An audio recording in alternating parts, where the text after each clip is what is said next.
प्रतिमा GS academy पर आप सभी का स्वागत है।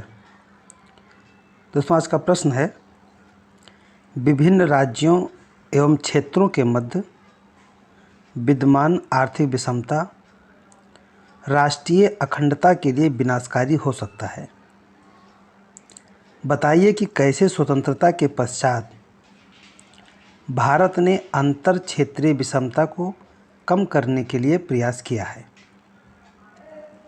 साथियों, यहाँ पे जो है विभिन्न राज्यों के मध्य यानी राष्ट्रीय एकता और अखंडता को कैसे बरकरार रखा जाए और क्षेत्रीय विषमता के बारे में चर्चा करनी है।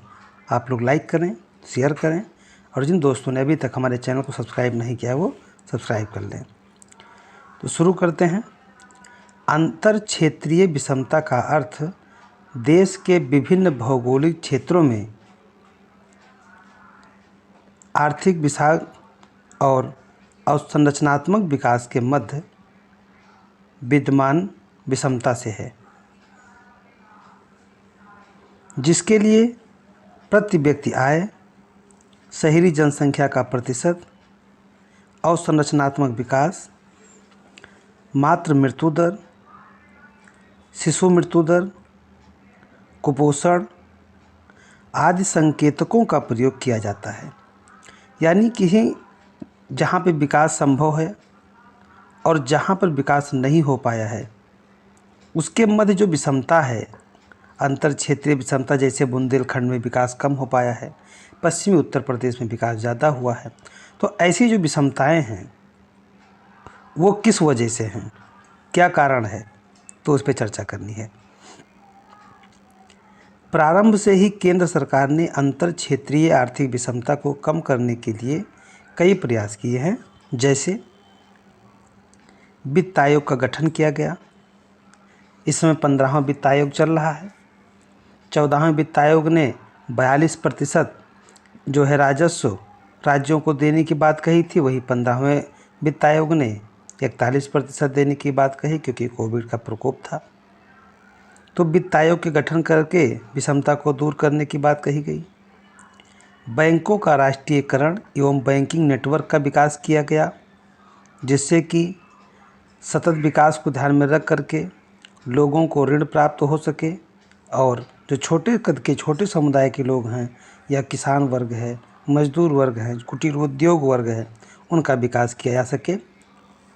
आर्थिक नियोजन प्लानिंग के तहत पंचवर्षीय योजनाएं पहले चलती थीं। वर्तमान में 15 वर्षीय योजना, 7 वर्षीय योजना और 3 वर्षीय योजना का जो है परियोजना प्रारंभ किया गया है।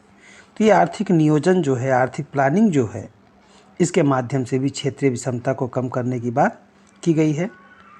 सार्वजनिक उद्यमों की स्थापना तथा कृषि क्रांति के तहत विभिन्न प्रकार के सहायकी यानी कि जो सब्सिडी दिया जाता है, अवसंरचनात्मक विकास एवं औद्योगिक विकास को बल दिया गया है। तो इन सभी के माध्यम से क्षेत्रीय विषमता को कम करने की बात की गई है। वित्त आयोग का गठन या आयोग इन सिद्धांतों को तय करती है कि जो केंद्रीय करों और अन्य वित्तीय संसाधनों का केंद्र व राज्यों में आवंटन सुनिश्चित करते हैं तथा अंतर क्षेत्रीय विषमता को कम करने का प्रयास करता है। इसके अलावा बांधों का निर्माण कर, जिला विद्युत एवं सिंचाई अवसंरचना का विकास कर, नदी जोड़ो योजना का विकास कर, डेडिकेटेड फ्रीट कॉरिडोर निर्माण एवं शहरी अवसंरचना विकास पर पर्याप्त बल दिया गया है।